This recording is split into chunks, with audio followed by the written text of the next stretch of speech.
परमात्मा के साथ, आराध्य देव के साथ प्रगाढ़ घनिष्ठ संबंध है, उसका मन भक्ति में लग जाता है।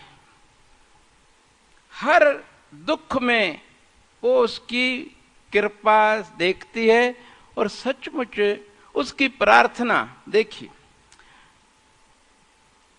द्रौपदी श्री कृष्ण की अनन्य भक्त थी, इसीलिए जब दुर्योधन की सभा में उसका चीरहरण किया जा रहा था, उसने भगवान कृष्ण को जैसे याद किया। वो तो सर्वव्यापक है, प्रकट हो गया, उसकी लाज बचाई। अपने बच्चों के साथ कोई भी माता पिता, कोई भी मित्र, भाई बहन सदैव नहीं रहेगा, लेकिन वो परम पिता हर वक्त, हर जगह, जहां भी जिस समय पुकारो वो हमेशा हमारे साथ है। और ये विश्वास इनके अंदर अभी भरने का है और सचमुच चमत्कार होता है। प्रार्थना में वो ताकत है कि मुर्दे को भी जिंदा कर देती है। चमत्कार, इतनी ताकत है प्रार्थना में। सिर्फ हमारे विश्वास में कमी है, भगवान में कोई कमी नहीं है। वो सर्वसमर्थ है, अंतर्यामी है, सर्वव्यापक है।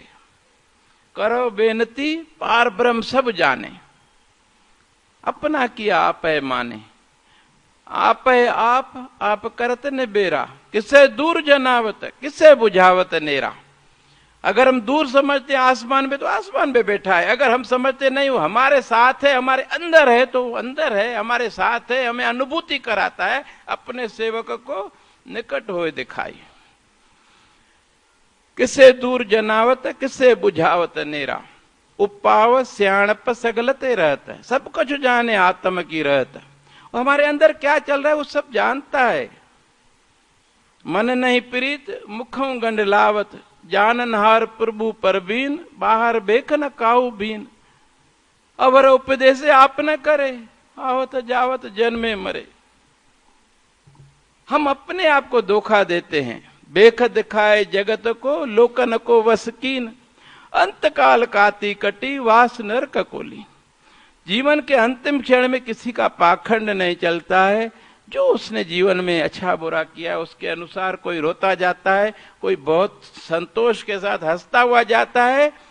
वो बच्चा जिसने पक्षियों को दाना पानी दिया, जीवन भर ईमानदारी की कमाई की, बड़ों की सेवा की, परिवार के प्रति दायित्व निभाए, जब 60-70 साल का होता है, 80 साल का होता है, खटिया पे पड़ता है, तो हिसाब लगाता है कि मैंने अपने जीवन में अपने दायित्व, अपने बड़ों के प्रति, अपने परिवार के प्रति, समाज के प्रति, मूक प्राणियों के प्रति और उस परम पिता परमेश्वर के प्रति ईमानदारी से निभाए।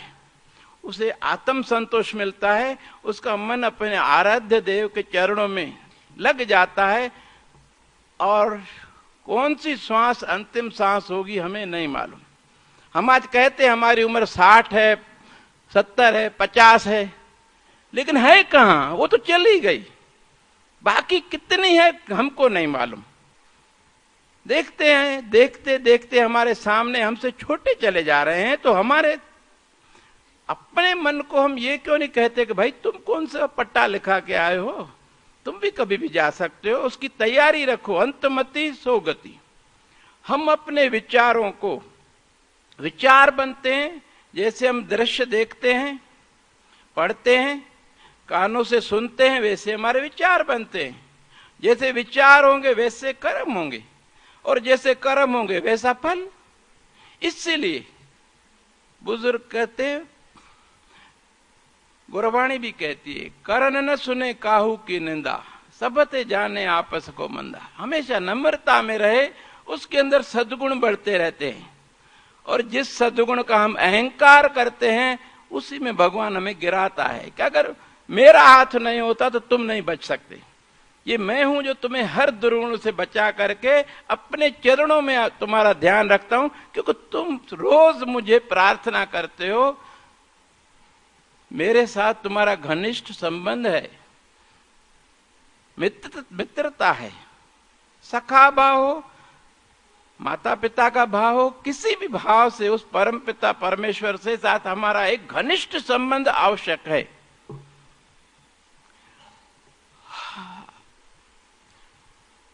तो अर्धांग जो पति पत्नी है, जब जिसका हिस्सा पूरा हो जाता है वो चला जाता है। कभी नहीं आपने सुना कि दोनों साथ में गए। अगर पत्नी पहले चली जाती है तो वो पति, वो पुरुष घर से बाहर निकल करके अपने जैसे अपनी उम्र के कुछ साथियों को इकट्ठा करता है और अपना जीवन कैसे तैसे करके, बहुत दुखदाई नहीं होता वो। लेकिन मैंने देखा 2 घटनाएं इसी नगर की हैं, और एक नहीं कई परिवार आपको भी दिख जाएंगे ऐसे। एक परिवार में एक सेठ और सेठानी और उनका एक ही बेटा, उसकी बहू और बच्चे। नीचे के ग्राउंड फ्लोर में बहू बेटा और बच्चे रह रहे हैं, ऊपर वो दादा दादी रह रहे हैं। और बच्चों को कह रखा है कि बेटा ऊपर मत जाना, दादा दादू खांसते हैं ना, इन्फेक्शन हो जाएगा, टीबी हो जाएगी। अरे ये क्या सिखा रहे हैं आप बच्चों को। और हम खुद भी अपने माता पिता का सम्मान नहीं करते। क्यों? उन्होंने पैसा कमाया लेकिन हमें समय नहीं दिया, हमें वो अच्छे संस्कार नहीं दिए कि माता पिता का दर्जा भगवान से भी ऊंचा है। तो वो बेटा बहू क्या सेवा करे खुद, और क्या अपने बच्चों को संस्कार दे। परिणाम ये होगा जब वो बड़े हो जाएंगे तो वो ही उनके बेटे बेटियां वही काम करेंगे जो उनके पिता ने किया है। वो कितना न दुखद वो समय होगा जब पोते पोतियां अपने दादा दादी के संरक्षण में अच्छी तरह संस्कारवान बन सकते हैं, उनका प्यार उनको मिल सकता है। जिन बच्चों को प्यार मिलता है वही दूसरे को प्यार दे पाते हैं। जिनको प्यार नहीं मिलता, सरकारी अनाथ आश्रम के बच्चे इसीलिए ही आप देखते हैं असामाजिक तत्व बन के निकलते हैं। उसका हृदय पत्थर का होता है क्योंकि वहां पर उसको रोटी कपड़ा मकान तो मिला, प्यार नहीं मिला। अब प्यार नहीं मिला तो प्यार की भाषा क्या समझे, वो क्या किसी को प्यार देगा। वो एक कवि ने कहा है ना, क्या करेगा प्यार वह भगवान को, क्या करेगा प्यार वह ईमान को। जन्म लेकर कोख से इंसान की, कर न पाया प्यार जो इंसान को। उसके अंदर वो प्यार का अंकुर हमें बोना है इस उम्र में। वो पत्नी के जाने के बाद वो पति विदुर किस तरह जीवन काट लेता है। एक तरफ मैंने आपको घटना बताई कि नीचे बेटा बहू और बच्चे रह रहे हैं, दादा दादी ऊपर।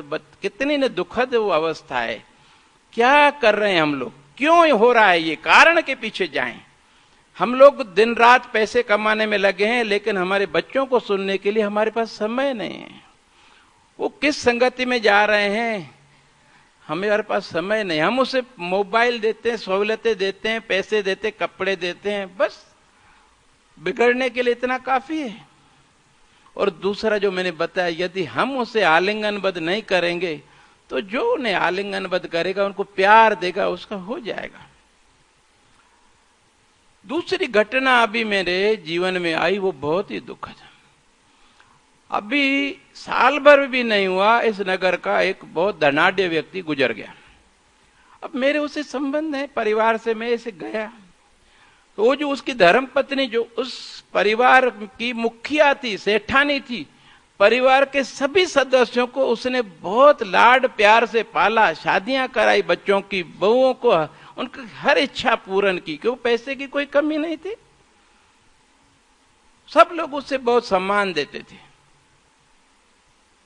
मैं जब गया तो देखा कि उसके कपड़े बिल्कुल ऐसे गरीबों जैसे, पतली हो गई, बहुत दुबली हो गई। मैंने कहा मां जी क्या बात है, तबीयत तो ठीक है ना?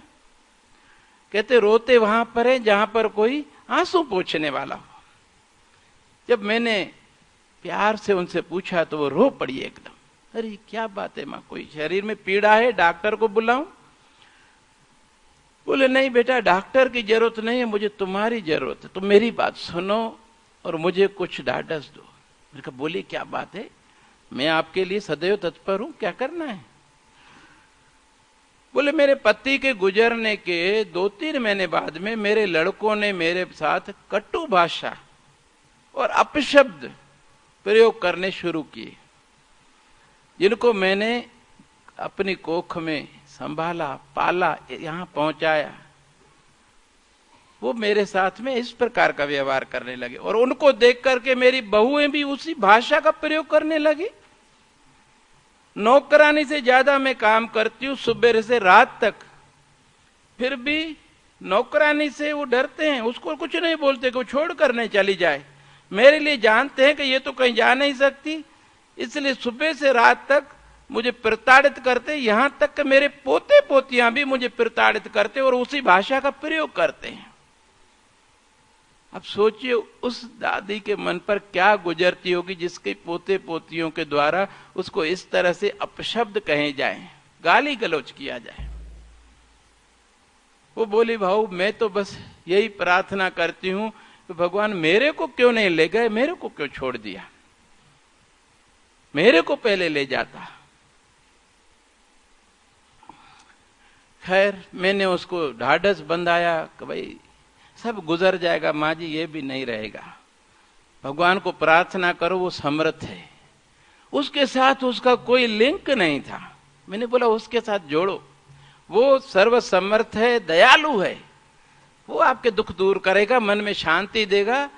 तो जीवन के अंतिम पड़ाव में यदि मन में शांति रहेगी तो परम शांति में समा जाएंगी। अगर अशांति रही तो आप भी नरकों में भटकती रहेंगी आत्मा, और ये आपके बच्चे पोते पोतियां ये भी नरक के भागी बनेंगे, क्योंकि इन्होंने आपको इस नरक में धकेला।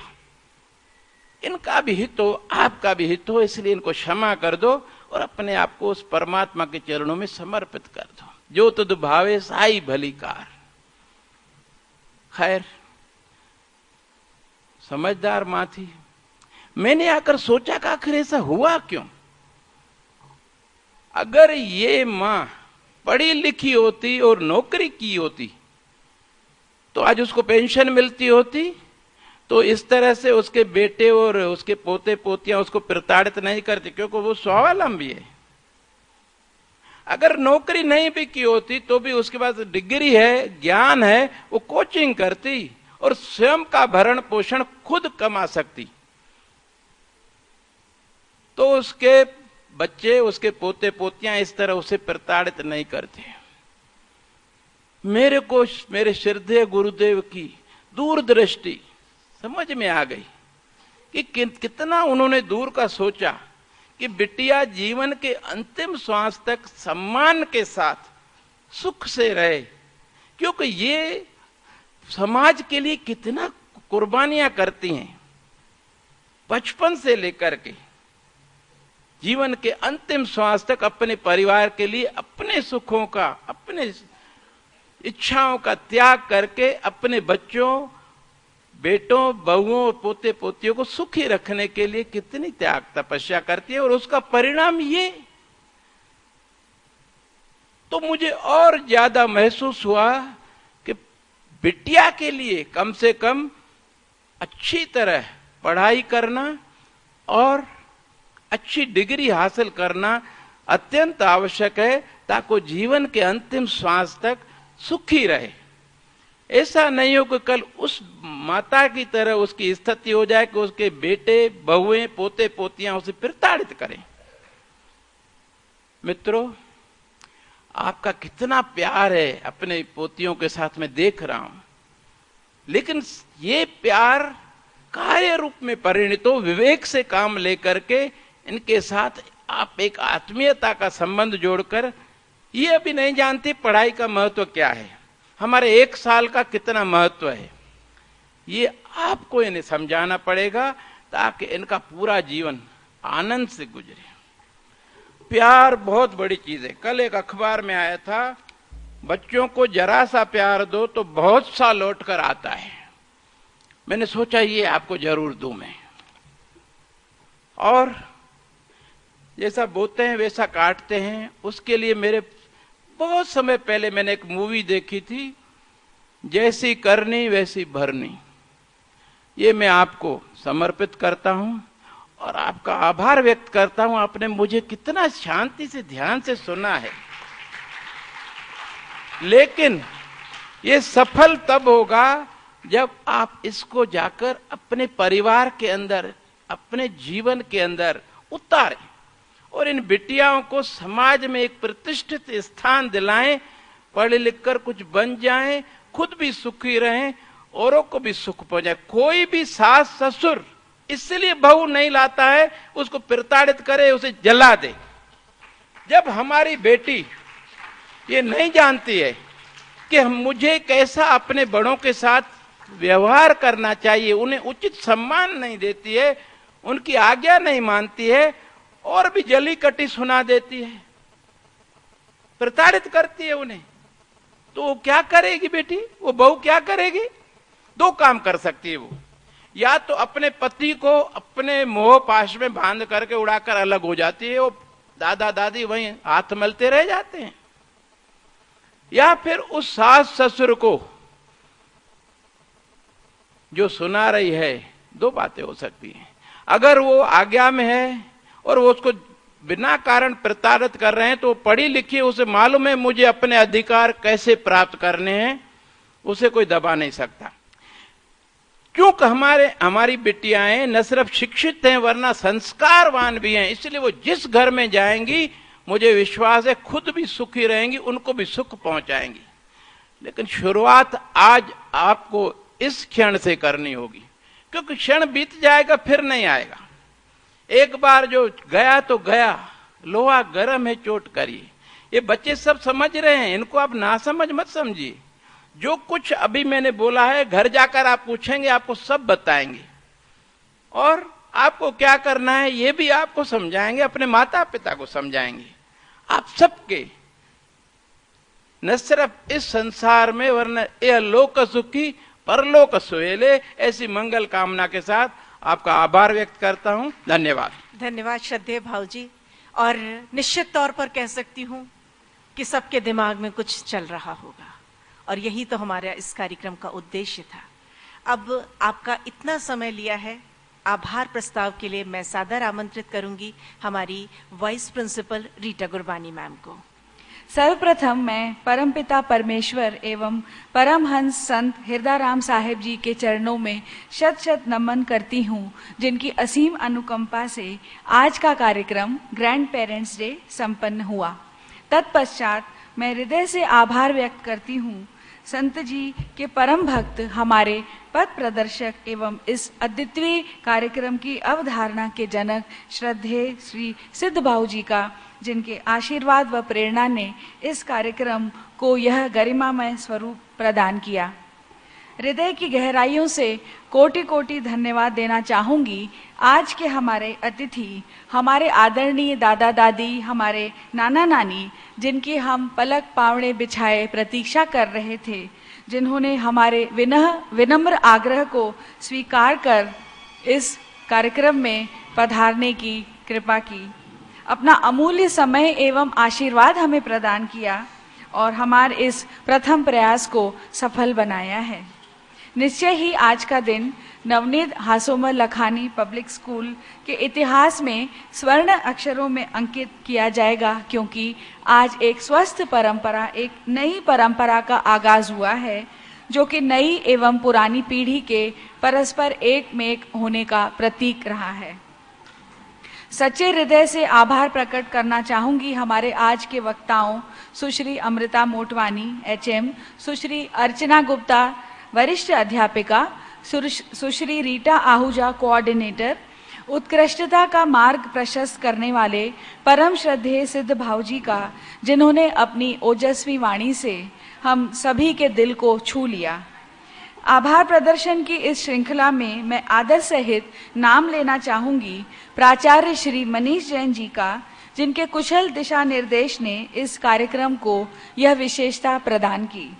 मैं आभार मानती हूँ मीडिया कवरेज हेतु शिवालय कम्युनिकेशंस के श्री कमलेश जी का, श्री आलोक भैया एवं अशोक भैया का, जिन्होंने माइक व्यवस्था एवं फोटोग्राफी उपलब्ध करवाई है। हृदय से धन्यवाद देना चाहूंगी श्री विजय गोस्वामी एवं उनकी टीम का, जिन्होंने मंच एवं हॉल व्यवस्था का उत्तरदायित्व सफलतापूर्वक निभाया। हमारी नन्ही मुन्नी छात्राएं, हमारी लाडली बिटियाएं, दादा दादी नाना नानी की दुलारी हमारी बिटियाएं, उनका भी धन्यवाद देना चाहूंगी, जिन्होंने सुश्री संगीता नंदेश्वर मैम, जो कि हमारी आर्ट एंड क्राफ्ट की शिक्षिका हैं, उनके मार्गदर्शन में यह सुंदर ग्रीटिंग कार्ड अपने अपने ग्रैंड पेरेंट्स के लिए बनाए।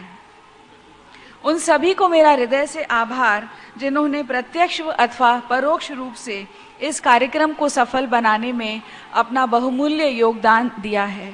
अगर सच कहूँ तो यादों का ऐसा पिटारा, ऐसा खजाना खुल गया है, जिसमें मेरे दादा दादी नाना नानी के सानिध्य में बिताए हुए कुछ बहुत ही प्रेरणादायी पल मुझे बार बार आज याद आ रहे हैं। इसलिए मैं सब किसी का तहे दिल से धन्यवाद देना चाहूँगी कि उन्होंने यह कार्यक्रम इतना सफल